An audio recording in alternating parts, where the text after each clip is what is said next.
basuh ke wajah tiga.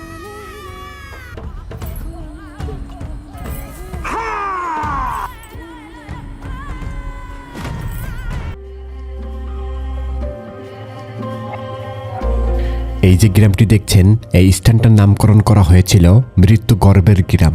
অর্থাৎ এই গ্রামে অবৈধ অন্তঃসত্ত্বা নারীদের গর্ভপাত করানো হয় এবং সেই গর্ভপাত করা অবৈধ বাচ্চা শয়তানের জন্য উৎসর্গ করা হয়। গ্রামের 90% মানুষ মারা গেছে, আবার কিছু সংখ্যক তো পালিয়ে সরেছে। অল্প কিছু বাসিন্দা আছে যাদের মিথ্যা লোভ দিয়ে এই শয়তানের পূজা করতে বাধ্য করে রেখেছে। আবার এই যে মেয়েটিকে দেখছেন, ইন্দোনেশিয়ার জাকার্তা শহর থেকে সে এবং তার প্রেমিক এসেছিল নিজেদের অবৈধ সন্তানের গর্ভপাত করাতে। কিন্তু গ্রামে আসার পর মেয়েটি জানতে পারে তাকে মহাপরিকল্পনা করে বিশেষ উদ্দেশ্যে আনা হয়েছে এই রাংকাসপোনা গ্রামে বা মৃত্যু গর্ভের গ্রামে। যারা রহস্য হরর থ্রিলার সিনেমা পছন্দ করেন তারা এই ভিডিওর কোনো অংশ বাদ দিতে পারবেন না আশা করি। কথা বলছিলাম Indonesian horror thriller cinema Kampung Jabang Mayit ritual. চলুন জানা যাক তার ঘটনা প্রবাহ। মুভির শুরুতে দেখা যায় রাংকাসপোনা গ্রাম 1999 এবং এক অবৈধ সম্পর্কের দম্পতি তারা এসেছে তাদের গর্ভের সন্তানকে নষ্ট করতে তান্ত্রিক ইতোমোর বাড়িতে। তান্ত্রিক এই মহিলার গায়ে এবং পেটে হাত বোলাচ্ছিল। এই দিক থেকে একজন মহিলা এবং তার ছোট বাচ্চা ছেলে গুনা তাকে নিয়ে এই তান্ত্রিকের বাড়ির উদ্দেশ্যে দৌড়ে যাচ্ছিল। মনে হচ্ছে খুব জরুরি কাজ রয়েছে ওই বাড়িতে এই মহিলার। এইভাবেই দৌড়ে আসা ভদ্রমহিলা কবিরাজ ইতোমোর বাড়িতে এসে পড়েছিল। ঘরে ঢুকে কবিরাজ ইতোমোর কাছে ক্ষমা চায় দেরি করে আসার জন্য। এই মহিলার নাম রিনি, এই ছোট বাচ্চার মা। মূলত রিনি কবিরাজের সহকারী হিসেবে কাজ করে থাকে। এখানে ইতোমোর কথা মতো রিনি কিছু ফুল দেয়, রক্ত, এগুলো নিয়ে রিচুয়ালের প্রস্তুতি গ্রহণ করে। দেখা যায় এই মহিলাটা এখানে এসেছে অ্যাব্রেশন করাতে, মানে গর্ভপাত করাতে। অদ্ভুত খাটিয়ার উপর শুয়ে এই মহিলার সাথে রিচুয়াল করা হবে। ইতোমোর তার বিশেষ এক প্রক্রিয়ায় গর্ভপাত করিয়ে থাকে, রোগী মোটেও ব্যথা অনুভব করবেন না। এটার জন্যই সে বিখ্যাত। এক পর্যায়ে মহিলার বাচ্চা তো নষ্ট করে দেওয়া হয়, মানে গর্ভপাত সম্পন্ন হয়েছে। রিনি মহিলাটিকে নিয়ে ঘর থেকে বের হয়। এই খাটিয়ার উপর গর্ভপাতের রক্তপিণ্ড দেখা যায়। মূলত এটাই তো অসম্পূর্ণ সে বাচ্চাটা। কিন্তু এখানে যে তার ছেলে গুনাকে হাতিয়ে দেখছিল।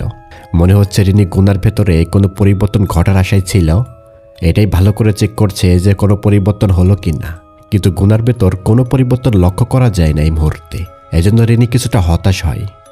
এবার রিনি দম্পতিদের চলে যেতে বলে, কিন্তু গুনা ঘরের মধ্যে উকি দিলে দেখা যায় ইতোমোর যেন ভয়ঙ্কর সিংহলা একটি প্রাণী। আবার সে যেন গর্ভপাত হওয়া রক্তপিণ্ড খাচ্ছিল। এক বিভীষিকাময় দৃশ্য। তাহলে এই কবিরাজ ইতোমোর মোটেও স্বাভাবিক নন এবং তার জটিল উদ্দেশ্য রয়েছে। এবার সিন যাই আজ থেকে 2 দিন আগে ইন্দোনেশিয়ার জাকার্তা শহরে ওয়েদা নামের এক মেয়ের ফটোশ্যুট হচ্ছিল। আসলে ওয়েদা একজন মডেল হওয়ার আশায় ফটোশ্যুট করছিল। তবে ওয়েদার ফটোশ্যুট করছিল তারই প্রেমিক বাগাস। তারা কদিন পরে বিয়ে করবে, এইভাবেই অসংখ্য ফটোশ্যুট হয়। শেষও হয় এক সময়। এক পর্যায়ে ড্রেসিং রুমে বসে আছে ওয়েদা। এরই মধ্যে ওয়েদার সহকারী আর্টিস্ট হাফিজা কেক নিয়ে এসে অভিনন্দন জানায় ওয়েদাকে। হাফিজা জানায় একজন পরিচালক ওয়েদার সাথে দেখা করতে ইচ্ছুক। ওয়েদাকে সিনেমায় নেওয়া হতে পারে। কিন্তু এরই মধ্যে ওয়েদার ভয়ঙ্কর রকম বমি হতে ধরে, পেটেও ব্যথা হচ্ছিল। ওয়েদা তো ওয়াশরুমের দিকে যায়, তাকে দেখে বাগাচও তার পিছন নেয়। এখন তো ওয়েদা বুঝে গেছে সে মা হতে চলেছে, সে গর্ভবতী। ওয়েদা তো চিন্তায় কান্না করে দেয়। এভাবে মন মেজাজ খারাপ করে তারা বাসার দিকে ফিরে যাচ্ছিল। বাগাত জানায় 3 মাসের বাচ্চা তোমার পেটে, তোমাকে আগেই বলেছিলাম আমাদের গ্রামে চলো। ওখানে ইতোমোর নামের একজন কবিরাজ আছে, সে বিশেষ প্রক্রিয়ায় গর্ভপাত করিয়ে থাকে। এই মুহূর্তে ওয়েদা তেমন কিছু বলেন না, কিন্তু বাগাজ বলছে এই বাচ্চা তো গর্ভপাত করানো উচিত, নয়তোবা ওয়েদার উজ্জ্বল ভবিষ্যৎ ধ্বংস হয়ে যাবে। সে আর মডেল হয়ে তারকা হতে পারবেন না। বাগাজ ওয়েদাকে বলে আমি তোমাকে ভালোবাসি, এজন্যই তোমার উজ্জ্বল ভবিষ্যৎ নিয়ে চিন্তা করছি, তাই গর্ভপাত করাও, এটাই ভালো হবে। এখানে বাগাজ বলছিল গর্ভপাত শহরে করলে সবাই জেনে যাবে, বিষয়টা ফাঁস হয়ে যাবে মিডিয়ায়। তাই আমার সাথে আমার গ্রামে চলো, সেখানে গোপনে কাজটা সেরে ফেলা যাবে, কেউ জানতে পারবেন না। ওয়েদা বাগাজের এসব কথায় রাজি হয়ে যায় গর্ভপাত করানোর জন্য। কিন্তু দেখা যায় ঠিক এই সময় ওয়েদার পেছনে যেন সিংহলা ছায়ামূর্তি দেখা যায়। এভাবেই আজ রাতে রওনা হয় ওয়েদা এবং বাগাজ তাদের গ্রাম রাংকাসনাপুরের উদ্দেশ্যে।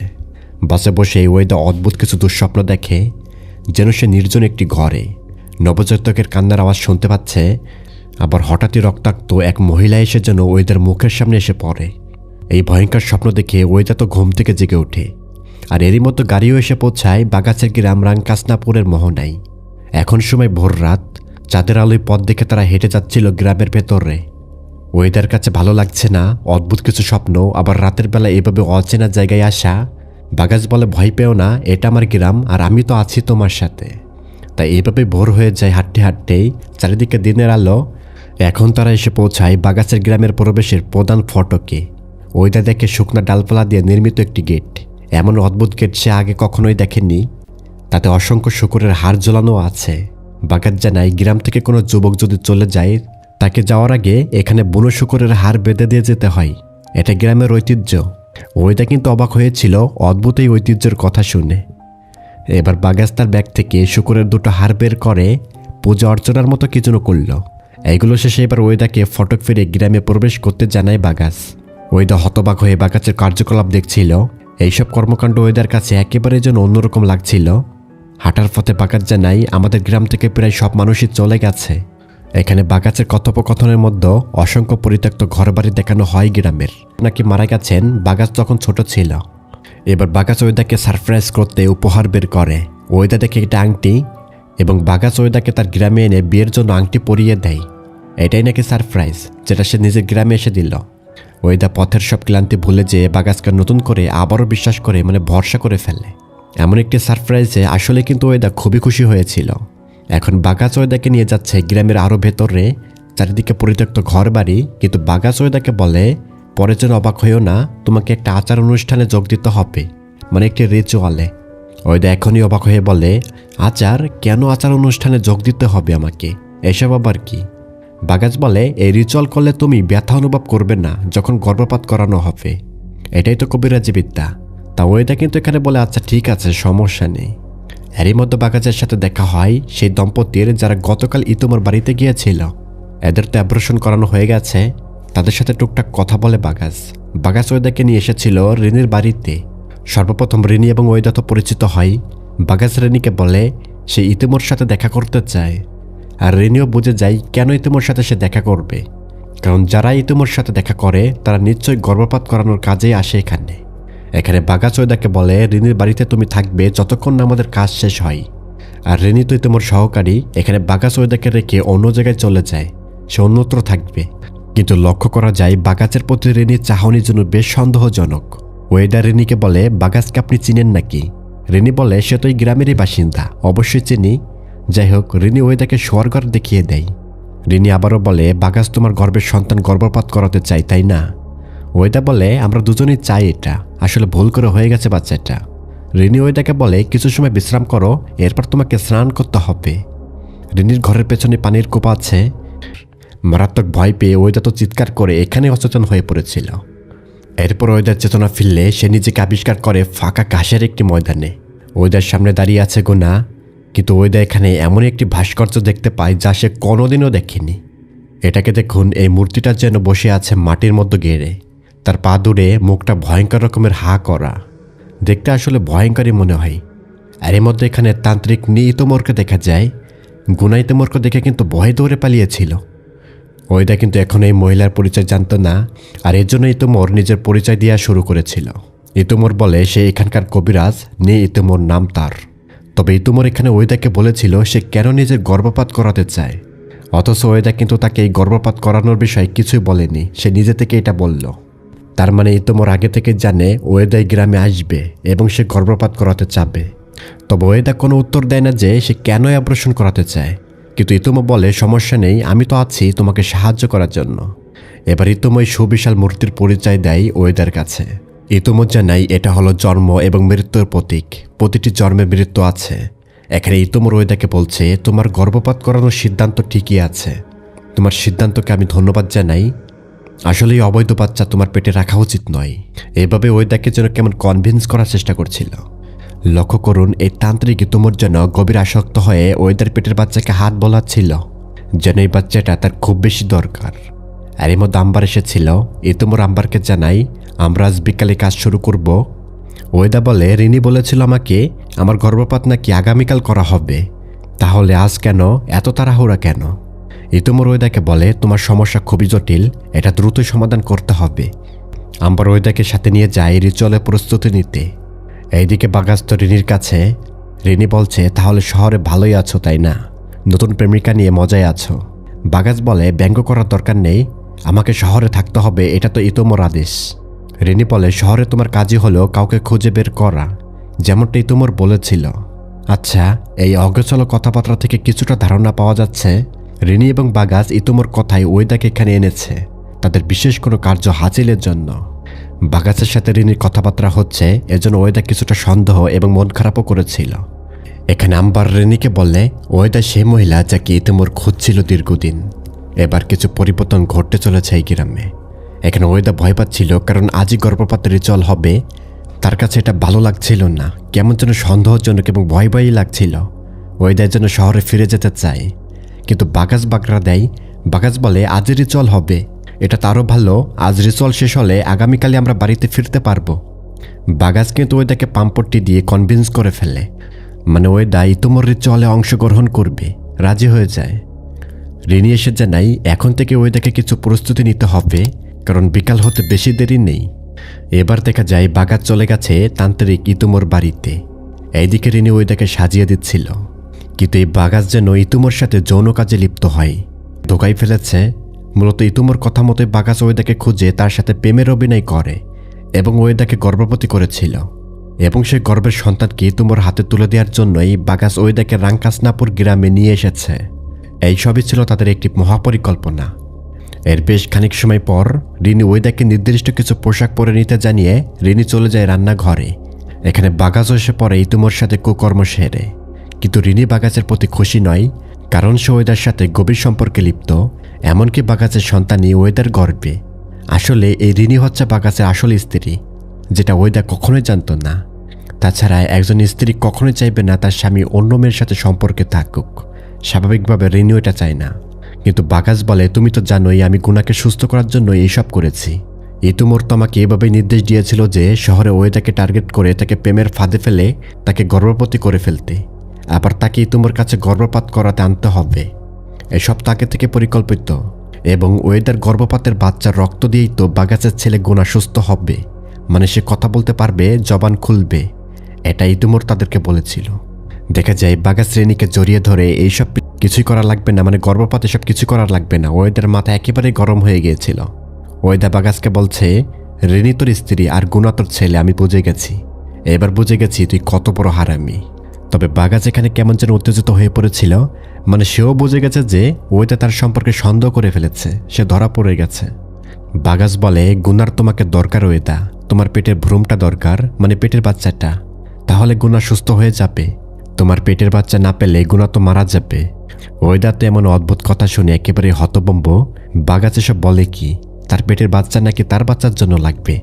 ওয়েদা বলে, তোর বাচ্চা মারা যাক বা না যাক সেটা আমার কি। এটা বলে ওয়েদা দৌড়ে পালাতে শুরু করে এই অভিশপ্ত গ্রাম থেকে। কিন্তু ওয়েদা যখনই গ্রামের সেই সীমানা বা ফটক অতিক্রম করতে যায়, সে তো পারে না। অদৃশ্য কোনো মায়াবী বেড়াজাল জন্য ওয়েদাকে বের হতে দিচ্ছে না। এখানে মায়াবী কিছু হয়েছে, এর জন্য তার হুঁশও হারিয়ে ফেলে। এর পরের সিনে দেখা যায় ওয়েদা তো স্বপ্ন দেখে তার পেট থেকে তার বাচ্চার হাত যেন বের হলো, এবং অসংখ্যবার বলছিল, আমাকে মেরো না মা, আমাকে মেরো না মা। এইদিকে ইতোমর এবং তার লোকজন রিচুয়াল শুরু করবে। বাগাস অচেতন ওয়েদাকে কোলে তুলে নিয়ে এসেছিল এখানে। এই ইতোমর বিশেষ প্রক্রিয়ায় ওয়েদার হুঁশ ফিরিয়ে আনে, এবং ওয়েদাকে ঘাস পাতার মতো কিছু পোশাক পরিয়ে দেওয়া হয়। এইগুলো রিচুয়ালের অংশবিশেষ। এবার অদ্ভুত নাচের তালে ওয়েদাকে নাচানো হচ্ছে। ওয়েদা সবই অনুভব করতে পারছে, কিন্তু নিয়ন্ত্রণ করতে পারছে না নিজেকে। অসম্ভব রকমের ভয় পাচ্ছে ওয়েদা, সাথে শারীরিক কষ্ট তো আছেই। তার শরীর যেন কেমন বশীভূত, পজেস্ট। তবে ইতোমর তার রিচুয়ালে গভীর মনোযোগে আছে। এই রিচুয়াল যেন তার কাছে খুবই গুরুত্বপূর্ণ। আর এই রিচুয়াল তো দেখে মনে হয় না যে এটা গর্ভপাত করানোর রিচুয়াল। দেখা যায় ইতোমর এক পর্যায়ে ওয়েদাকে এখানেই খাঁচাতে বন্দি করেছিল। এটা আসলে তান্ত্রিকের আচার অনুষ্ঠানের একটি ধাপ। এরপর ওয়েদাকে নিয়ে তান্ত্রিকের বাড়ির উঠানেও একইভাবে আচার অনুষ্ঠান করা হয়। এখানেও তাকে নাচানো হয়। ঘাসের তৈরি অদ্ভুত সাজে সকলে রিনি একই সাজে দাঁড়িয়ে দেখছিল ওয়েদার সাথে হওয়া ভয়ঙ্কর রিচুয়াল। তবে এখানে ইতোমর এবার এত বেশি কষ্ট দিয়ে তার ইচ্ছা মতো কাজ করছিল। এবার আম্বার বলছে, আমি জানি কিভাবে আমরা এই গ্রাম থেকে বের হতে পারি। আসলেই অভিশপ্ত এই গ্রামটি রাঙ্কাসনাপুর। ওয়েদা জানতে চাই কিভাবে পালাবো, বলেন উপায়। আম্বার বলে, তোমার জন্ম কি 6 জুন 1966? ওয়েদা বলে, হ্যাঁ, কি সমস্যা এতে? আম্বার বলে, 23 বছর আগে ঠিক এই দিনে তান্ত্রিক ইতুমোর এই গ্রামে এসেছিল। এর জন্য আজকের এই দিনে 23 বছর পূর্ণ হবে, মানে এই গ্রামে আসার 23 বছর পূর্ণ হবে ইতুমোর। এবং তোমাকে বলি হিসেবে তার দরকার, ভীষণ দরকার, কারণ তোমার জন্ম তার এই গ্রামে আসার সাথে পুরোপুরি মিল হয়েছে। তাছাড়া সেই গ্রামে আসার পর থেকেই মানুষ মারা যেতে শুরু করেছিল, একটার পর একটা দুর্যোগ লেগেছিল। তাহলে তুমিই তো সেই নারী যার জন্য সে এতদিন অপেক্ষা করছিল। তোমার পেটের বাচ্চাকে খেয়েই সে আরও শক্তিশালী হবে এবং আরও মানুষের মতো রূপ নিয়ে যৌবন ফিরে পাবে। অনেক কথা, সেগুলো পরে জানতে পারবে। এর মধ্যে বাগাস এসে পড়ে। বাগাসের পেছন ধরে আবার রিনিও এসে পড়েছিল এখানে। বাগাস তো ওয়েদাকে নিয়ে যাবে ইতুমোর কাছে।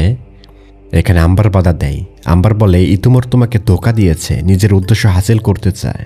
সে কখনোই এই গ্রামের কথা ভাবেননি। তাছাড়া সে কখনোই তোমাদের সন্তানকে সুস্থ করার চিন্তাও করেনি। তোমরা ধোঁকায় পড়েছ।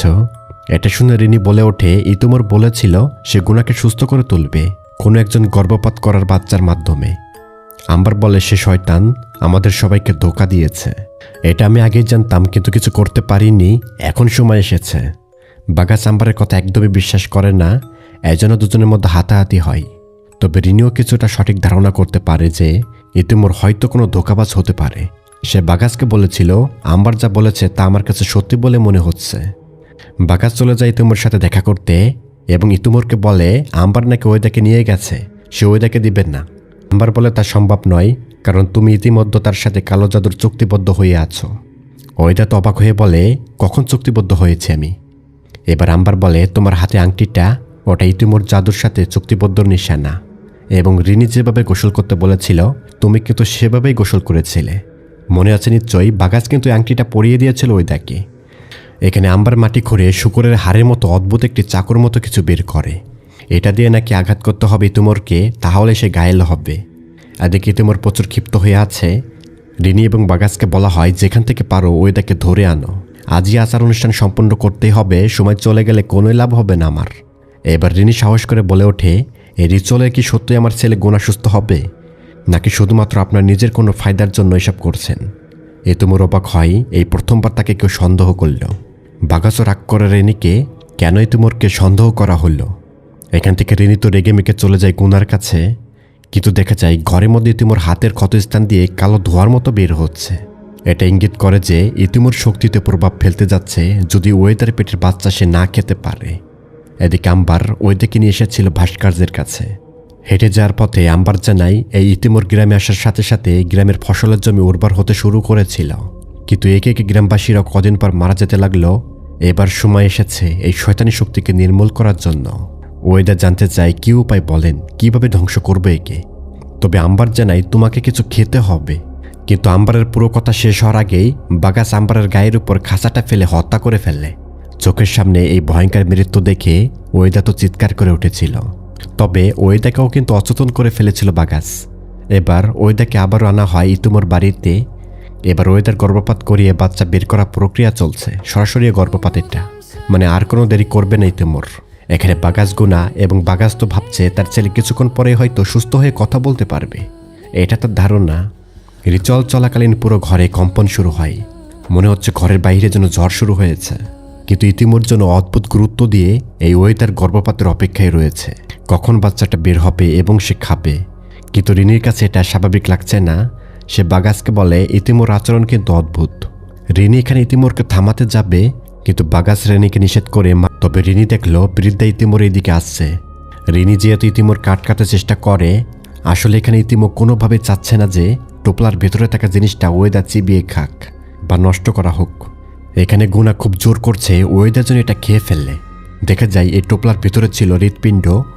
এটা সম্ভবত ওই ইতিমোর হৃৎপিণ্ড বা তার জান বলতে পারেন। এখানে গুনার জোরাজোরিতে ওয়েদাও বুঝতে পারে এই হৃৎপিণ্ডের সাথে শয়তানি শক্তি বা ইতিমোর সম্পর্ক রয়েছে। তাই তো ওয়েদা জিনিসটা চিবিয়ে খাওয়া শুরু করেছিল, যদিও ঘৃণা লাগছিল। এবার ইতিমো ধীরে ধীরে দুর্বল হতে শুরু করেছিল। এই হৃৎপিণ্ডে যতবারই কামড় দেওয়া হয় যেন এটা ইতিমোর কলিজায় যে লাগছিল। যখন এই হৃৎপিণ্ডটা পুরোটা খেয়ে ফেলেছিল ওয়েদা, ইতিমোর শক্তি হারা হয়ে নিস্তেজ হয়ে পড়েছিল।